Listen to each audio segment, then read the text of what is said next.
Hey, this is Matthew, and I am here to give you a short tutorial on how to ship 78 RPM records.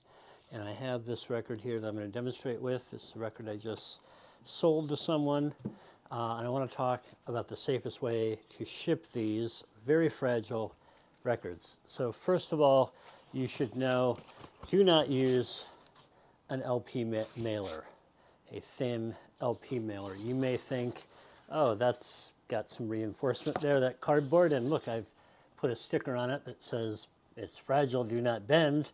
The problem with these is if any kind of pressure gets put on them and this surface bends, it will shatter. And just to be safe, don't use LP mailers. These are not safe, especially if you're shipping internationally. These will not survive. Better is to use a 12 by 12 by 4 box. And what I do is you also need 4 sheets of thick cardboard, and you're going to stagger them so that they don't line up the exact same way. So flip this 90 degrees so they're kind of crisscrossed. And let me show you how I package those up. All right, so I've got my record here. Take the other 2 on top. And then it is important to secure this so that the record is not sliding around during shipment. So what I do is, some people will use a rubber band. What I like to do is tape it shut. And you have to be careful because some little parts of the record may be peeking out, and you don't want to put adhesive tape on there. So what I usually do is take sticky notes,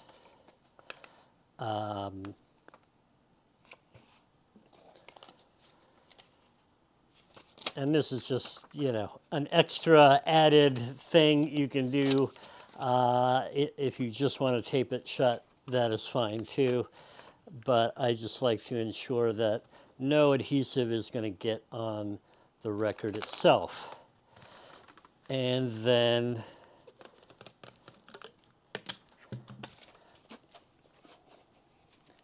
you're just taping it shut, one bit at a time.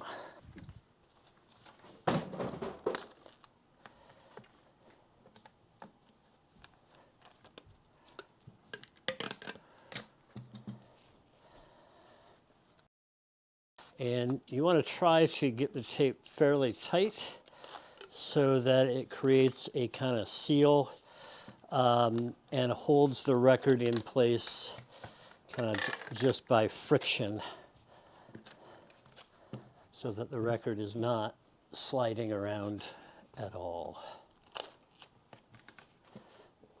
All right, so you're just creating a little record sandwich like so. So now if this gets hit or knocked around, it's got some padding on it, but that is not all. You're then going to take your box, which, as you see, is already filled with packing peanuts. So I'm going to remove some of these so that I can make some room.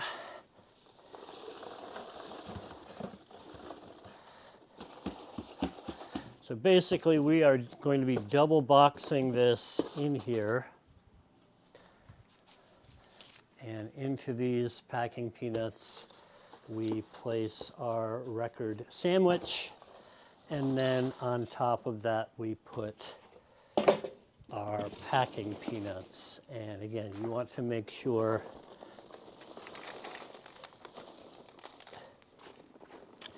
you get them around the edges, because what we don't want is to have that record sandwich right against the side. We don't want it to absorb any side blows that it might encounter. And then we pack it up. And once we have that done, we are going to have a double boxed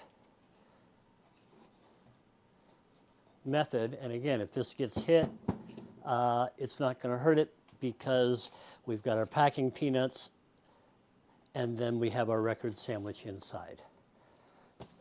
So last step is just to give it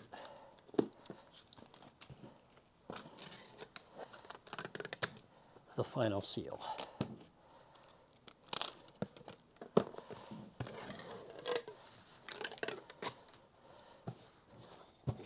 Then I put my shipping label right on top, and this is all ready to go to the post office. If you have if